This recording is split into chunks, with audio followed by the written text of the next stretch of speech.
Bonjour Charles Decamp. Bonjour Philippe, bonjour à tous. Place à votre journal des médias, le sommaire du jour, Charles. Alors des questions en pagaille. Pourquoi France 2 a-t-elle viré Patrick Sébastien? Quel score pour le débat Trump-Biden? Quels sont les meilleurs livres de l'année selon les enfants? Et comment Charlie Hebdo a-t-il fêté ses 50 ans? Mais je l'ai annoncé, on commence par les audiences toutes chaudes. Qu'est-ce que les Français ont regardé hier soir à la télé? Même en rediffusion, c'est Alex Hugo qui s'est largement imposé hier sur France 2. La série avec Samuel Le Bihan a fédéré 4,3 millions de téléspectateurs, soit 19,5% du public. C'est un excellent score pour la chaîne, mais c'est une petite forme pour Alex Hugo, comme quoi tout est relatif. TF1 pointe à la deuxième place avec la suite de The Resident saison 2.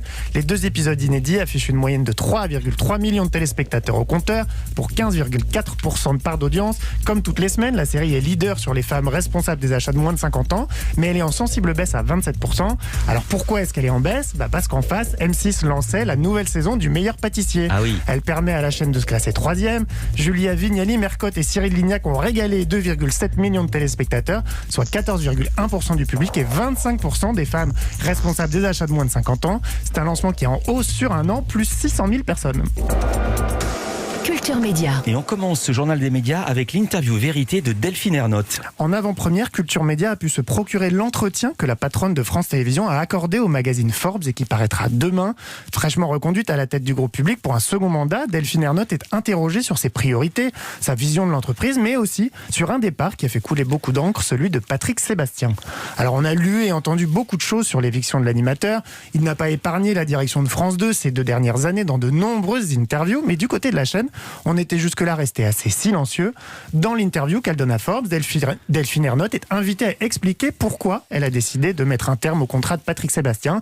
Et selon elle, le seul responsable de ce départ, c'est Patrick Sébastien. Alors voilà ce qu'elle explique au magazine Forbes, je cite: l'émission qui était formidable par certains côtés vieillissait un peu, pas tant les numéros qui étaient présentés que ce qui se passait autour. L'audience baissait fortement. On a donc demandé à Patrick Sébastien d'évoluer, de moderniser le concept, mais il a décliné. Patrick Sébastien est très doué, c'est un grand animateur, il sait repérer des talents incroyables. J'aurais sincèrement préféré qu'il nous dise « Ok, je comprends, on bosse ». On l'aurait toujours à l'antenne. Waouh, fin de citation. Et on apprend aussi dans l'interview de Forbes par Yves Deray que Delphine Ernotte brigue un autre poste. Elle est candidate à la présidence de l'audiovisuel public européen, un poste stratégique à une époque où l'alliance des chaînes européennes face aux plateformes de streaming semble vitale. Elle s'est alliée avec le directeur général de la télévision publique tchèque pour former un binôme et on saura demain si leur candidature a été retenue. Tchèque.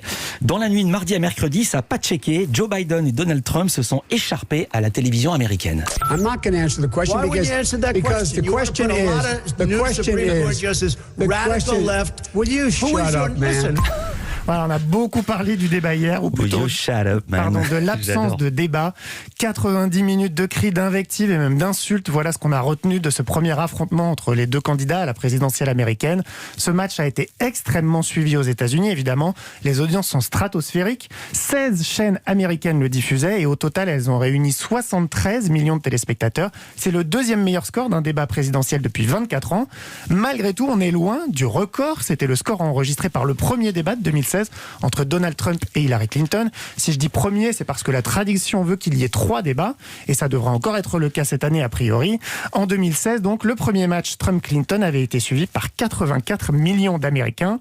À noter que de toutes les chaînes qui diffusaient le débat, c'est Fox News qui s'est classée première chaîne des États-Unis avec près de 18 millions de téléspectateurs, devant notamment ABC qui était 2e à 13 millions. Et hier, le modérateur du débat, Chris Wallace, a exprimé ses regrets. Dans une interview au New York Times, le journaliste de Fox News, qui est extrêmement respecté outre-Atlantique, il s'est dit déçu par le spectacle offert. Je cite: je n'aurais jamais pu imaginer que ça déraillerait de la sorte. Je suis un professionnel, je n'ai jamais rien vu de pareil.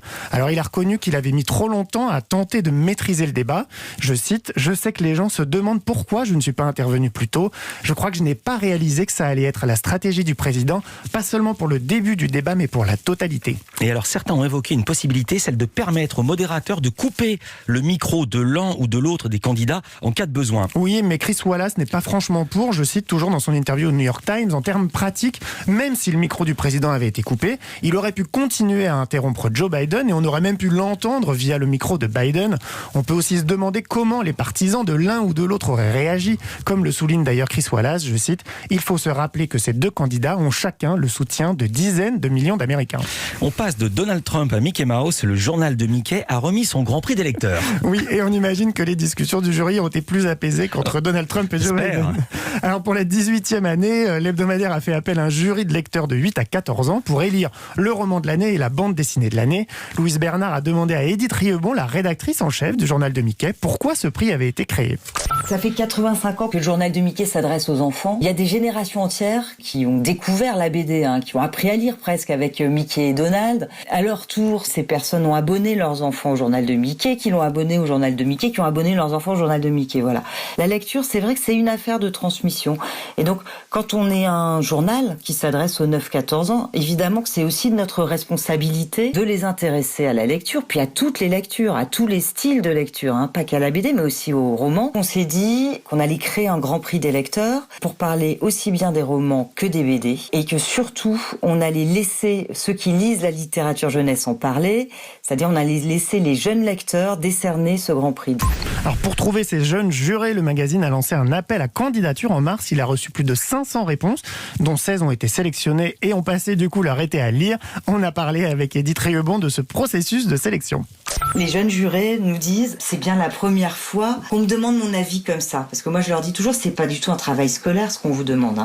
Il n'y a pas de bonne ou de mauvaise réponse. On vous demande votre avis à vous, pas celui de vos parents, pas celui de vos amis, mais à vous. Vous avez le droit de ne pas aimer un roman exactement pour les mêmes raisons qu'une autre personne aimera ce roman. Donc, à vous de nous dire, par contre, de nous expliquer, d'argumenter pourquoi vous le conseilleriez ou pas à quelqu'un de votre âge. C'est exactement ça qu'on leur demande. Comme un bon copain le ferait, voilà, est-ce que tu conseilles ou pas ce roman ou cette BD ? Et alors, les gagnants sont ? Bah oui, forcément, c'est la question qu'on se pose. Côté roman, l'incroyable voyage de Coyote Sunrise de Dan Gemeinhardt, histoire du road trip en bus d'une fille et de son père.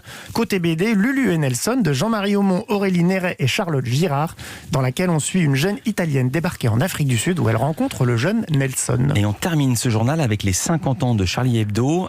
Charlie Hebdo accueilli dans les pages de Libé. Oui, Charlie Hebdo s'invite à Libé à l'occasion de ses 50 ans. L'hebdo satirique investit nos colonnes. Voilà ce qu'on peut lire en une de Libé ce matin, dont la une a été signée par la dessinatrice Coco. Pas une seule photo n'apparaît dans ce numéro du quotidien. Toutes les illustrations ont été réalisées par des dessinateurs et dessinatrices de l'hebdo satirique.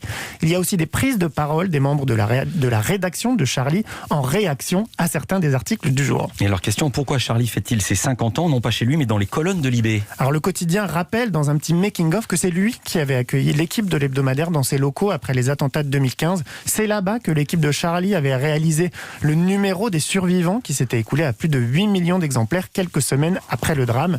Ils sont ici chez eux, ils sont venus, ils sont tous là, ceux qui sont restés en vie comme ceux arrivés à Charlie après l'attentat et qui sont constamment menacés, traqués, surveillés ou qui sont isolés de tous pour pouvoir dessiner et écrire, explique Libé dans le making-of de cette édition spéciale.